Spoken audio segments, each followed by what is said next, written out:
Hello students, BA द्वितीय semester के यानी कि प्रथम वर्ष के द्वितीय सत्र जिसे सेमेस्टर कहते हैं 2022 की गर्ल्स के लिए ये वीडियो है। उनके होम साइंस सब्जेक्ट के लिए, गृह विज्ञान के सब्जेक्ट के लिए उनकी आगामी परीक्षा बहुत जल्दी आ रही है। 15 जून से परीक्षा तैयार हो रही है। मैं जल्दी से जल्दी आप लोगों को बहुत इम्पोर्टेंट क्वेश्चंस बता रहा हूँ, जिससे कि आप परीक्षा में अच्छे मार्क्स के साथ में उत्तीर्ण हो सके। इसके लिए जो मैं बात बताऊंगा उसको बहुत ध्यान से सुनना, धैर्य से सुनना, नोट करना और अच्छी तरीके से समझ लेना। ये प्रश्न आपके पेपर में अवश्य होंगे। शुभकामनाओं से पहला प्रश्न, वस्त्र हमारे शरीर की सुरक्षा करते हैं। सभी जानते हैं हमारे जो भी हम वस्त्र पहनते हैं अपने शरीर की सुरक्षा के लिए, तो क्या यह गर्मी से या वर्षा से या सर्दी से हमको राहत देते हैं या इन सभी से? तो बहुत सिंपल क्वेश्चन है ये, और ये बात सही है कि हमें इन सभी चीज़ों से इसका आंसर डी होगा। सिंथेटिक फाइबर का रंग सामान्यतः कैसा होता है? तो सिंथेटिक पावर जो होते हैं ये बनाए हुए नेचुरल नहीं होते, तो चुभते से हैं। तो ये सफ़ेद या पीले रंग के होते हैं, हरे या नीले रंग के, केवल लाल या हरा या पीला। तो इसमें आप रखिए सफ़ेद होंगे या ये पीले रंग के होंगे। सिंथेटिक का ये पहचान है। रेशमी कपड़ा कैसा होता है? बहुत सिंपल सा है, चिकना भी होता है, चमकीला भी होता है। क्या खुरदरा होता? नहीं होता है। या ए और बी दोनों, चिकना भी और चमकीला भी। तो क्या आंसर सही हो सकता है इसका? रेशमी कपड़ा चिकना भी होता है और कैसा होता है? चमकीला। तो ये दोनों बातें सही है। तो इसका आंसर ए और बी दोनों को मिलाकर के आंसर सी होगा। शब्द टेक्सटाइल की उत्पत्ति, तो ये बहुत इंपॉर्टेंट क्वेश्चन है। वो तो आपके कॉमन सेंस पे थे। कह रहे सब टेक्सटाइल की उत्पत्ति, विशेषण शब्द टेक्सटलस या टेक्सटाइलिस, और ये कौन सी भाषा का शब्द है? तो आपको हमने लैट्रिन बताई थी, जैसे मोस्टली बोलते थे लैट्रिन, तो एजुकेशन के लिए यही कहते थे, तो कॉमन सेंस लगा दिया था। तो लैटिन भाषा है ये। तो लैटिन याद रखना कि होम साइंस में, तो आपके घर में, हर एक के घर में है, तो इससे कनेक्टिविटी बना लेना। ऊन प्राप्त हमें होती है, भेड़ से होती है, बकरी से होती है, खरगोश से होती है या सीवा पेंट्रोडा से होती है। सभी जानते हैं कि हमको ऊन किससे प्राप्त होती है? भेड़ से होती है। पौधों से प्राप्त होने वाले रेशे क्या कहलाते हैं? कपास। तो पॉलिस्टर, रेशम और नाल, आर्लान। तो ये कुछ नहीं, केवल कपास है।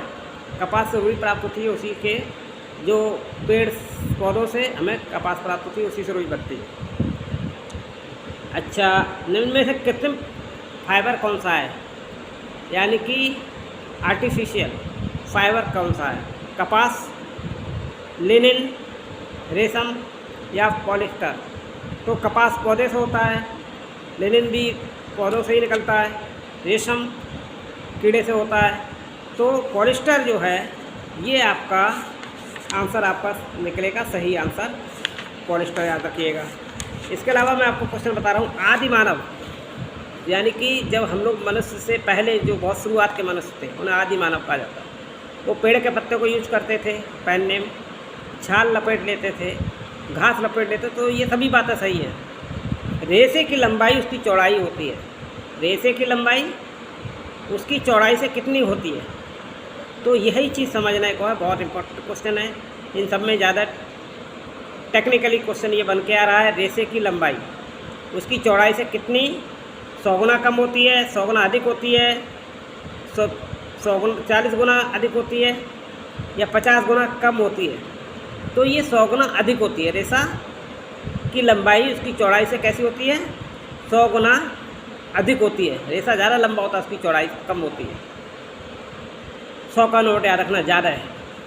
छोटी लंबाई के फाइबर को हम कहते हैं स्टेपल फाइबर। स्टेपल कर दिया, स्टेपल फाइबर सबसे छोटी लंबाई का फाइबर होता है।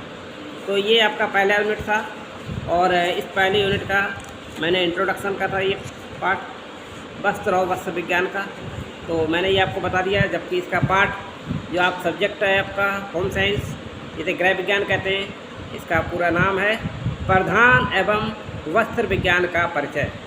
प्रधान और वस्त्र विज्ञान का परिचय एवं पारिवारिक संसाधन प्रबंधन। तो ये पारिवारिक संसाधन प्रबंधन है, तो इसके बारे में आपको क्वेश्चन इम्पोर्टेंट बता रहा था। और मैं अब बताने जा रहा हूँ पार्ट 2, आपके यहाँ फाइबर है, तो इस फाइबर के संबंध में आपको बहुत इंपॉर्टेंट क्वेश्चन लेने जा रहा हूँ। तो इसको भी आप समझ लीजिए कि जितने जल्दी क्वेश्चन मैं आपको बताता जाऊँगा, 1 या 2 3 वीडियो में आप इसको क्लियर करिएगा, कवर करिएगा। और ये क्वेश्चन है आपके पास, सबसे मजबूत फाइबर रेशम है, सिंथेटिक है, ऊन है या सूती है? तो आपने देखा होगा कि रेशम जो होता है सबसे ज़्यादा मजबूत होता है, शुद्ध भी होता है और मजबूत भी होता है। कीट से बनने वाला, तो कीट से रेशम का कीट होता है, ये भी बहुत सिंपल आंसर है। भारत में कपास की खेती का सबसे बड़ा उत्पादक राज्य कौन सा है? कपास की सबसे ज़्यादा उत्पत्ति कहाँ होती है? गुजरात में होती है। यानी कि कपास की खेती करते करते लोग गुजर गए, गुजरात, ऐसे याद रखना। और रेमी फाइबर, एक होता है रेशम की जगह रेमी, तो रेमी फाइबर जो होते हैं कैसे होते हैं? इनकी 4 चौका छक्का यानी कि 4 और 6 के बीच में होते हैं, 4-6 इंच लंबे होते हैं, ऐसे याद रखना। रेमी फाइबर की लंबाई अगर पूछ दें तो जहाँ पे आप चौका छक्का देखें या 4-6 देखें, आप आंसर सही कर दें, इतने इंच लंबे होते हैं। कपास को हमारी फसल के रूप में जाना जाता है। कपास हमारी कौन सी फसल के रूप में है?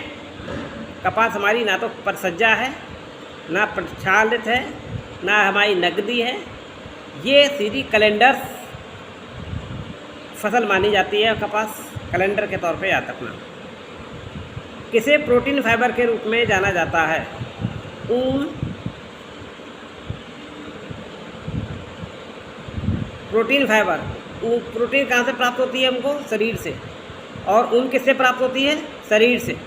तो ऊनी चीज़ यानी कि प्रोटीन फाइबर को अगर दोगे, पहला ही आंसर सही है, ऊनी। दूसरे में कपास लिखा हुआ है, सी रूट जूट लगा, डी लेलेन लिखा, तो ये कुछ नहीं, तो केवल ऊन है। आप नीचे दिए गए रेशों में से कौन सा प्रोटीन फाइबर है? कपास, जूट, रेयॉन या रेशम? तो कौन सा प्रोटीन फाइबर है? तो आपको पता है रेशम कीट से प्राप्त होता है, कीड़े से यानी शरीर से प्राप्त हो रहा है, तो इसमें आपको प्रोटीन मिलेगा।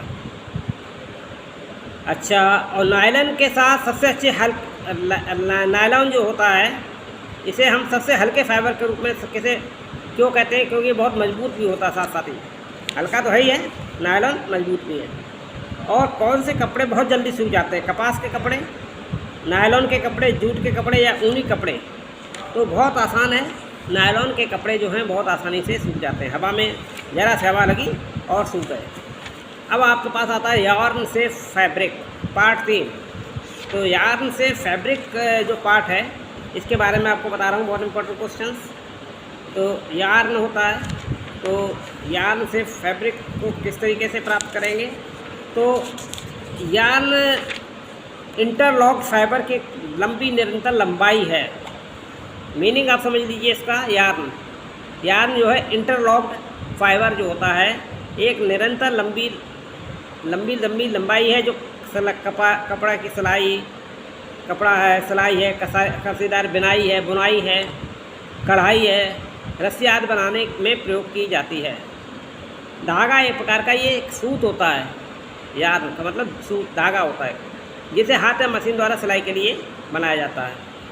तो ये यार्न प्राकृतिक और सिंथेटिक दोनों प्रकार के फाइबर से बने होते हैं। और यार्न से फैब्रिक भी प्राप्त होता है। तो ऐसा फैब्रिक प्राप्त होता है जो लंबा होता है, मुड़ा हुआ होता है, घुमावदार होता है।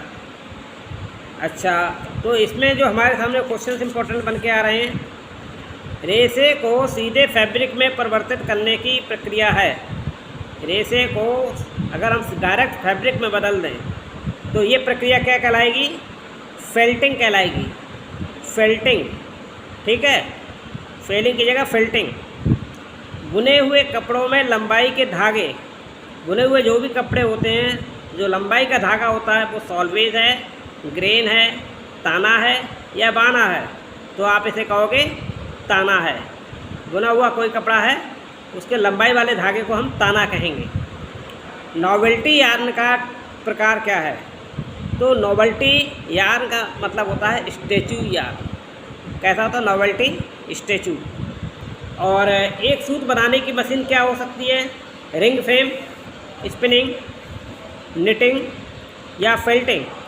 तो इसे आप कहेंगे रिंग में फ्रेम बना करके एक सूत बनाने की मशीन है, तो रिंग फ्रेम कहेंगे इसे। बास्केट बुनाई कितने प्रकार की होती है? तो बास्केट की बुनाई जो होती है वो होती है दो प्रकार की बास्केट बुनाई होगी आपकी, ठीक है। इसके अलावा ताना फाइल फैब्रिक का स्पष्टीकरण क्या है? तो इसका स्पष्टीकरण बहुत आसान है, इसका स्पष्टीकरण मखमल है। बुनाई को कितने प्रकार का पूछा जाता है? बुनाई दो प्रकार की होती है। रेशों से धागा बनाने की प्रक्रिया क्या कहलाती है? रेशे से धागा बनाने की प्रक्रिया कटाई कहलाती है, कताई कहलाती है।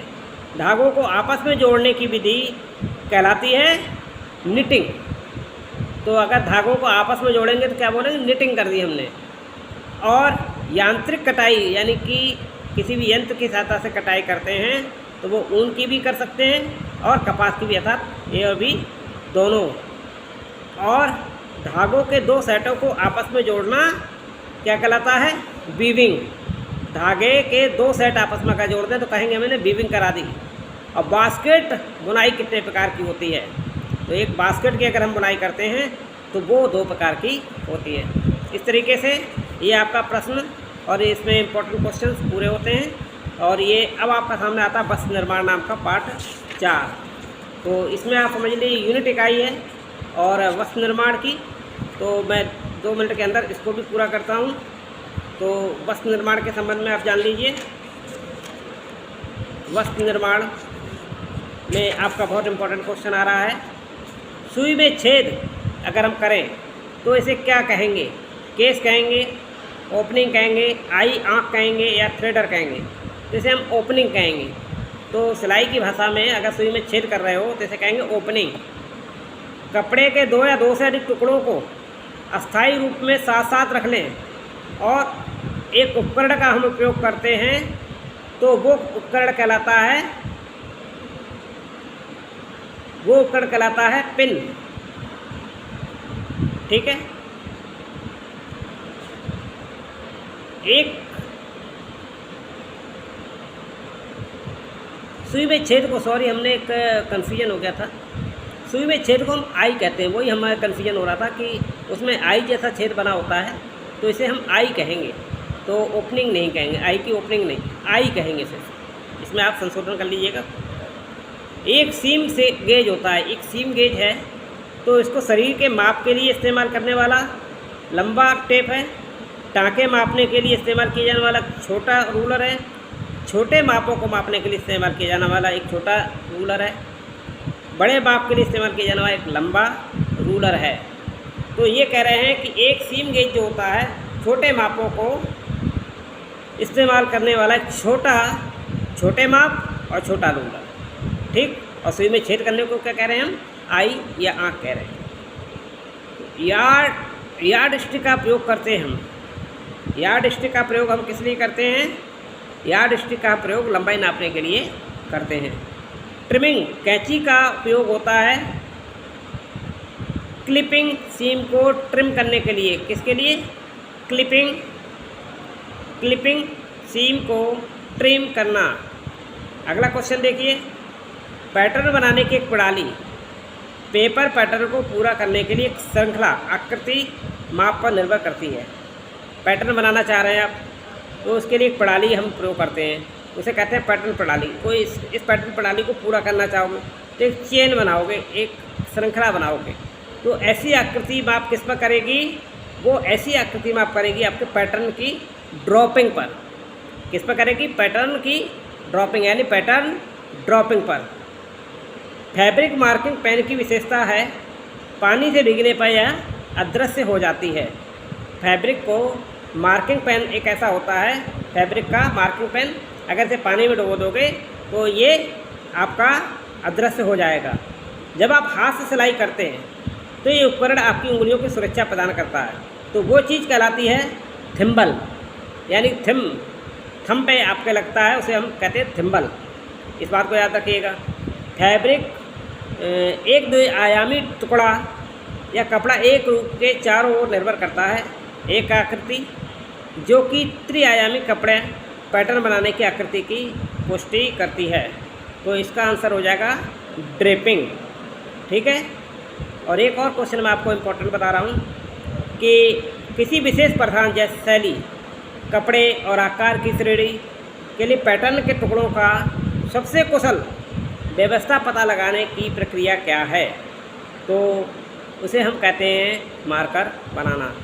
और इन्हीं सब शुभकामनाओं के साथ डॉक्टर त्रिपाठी सर, इस प्रश्न पत्र को आप बहुत आसानी से समझना, लिखना और बार बार सुनना, जिससे कि आपको परीक्षा में पेपर आएगा, क्वेश्चन आएंगे, उसमें से इम्पोर्टेंट क्वेश्चन हैं, आपकी परीक्षा में सहायता होगी। और आप इधर उधर ताकने के बजाय अपने एक मनोवेग से, अपने मन से आप अपने परीक्षा को बहुत अच्छी तरह कर सकते हैं। शुभकामनाओं से आगामी परीक्षा के लिए। और ये वीडियो शेयर करिए अपने मित्रों के बीच में, सहेलियों के बीच में, जिससे कि सबको फ़ायदा हो सके। Thank you.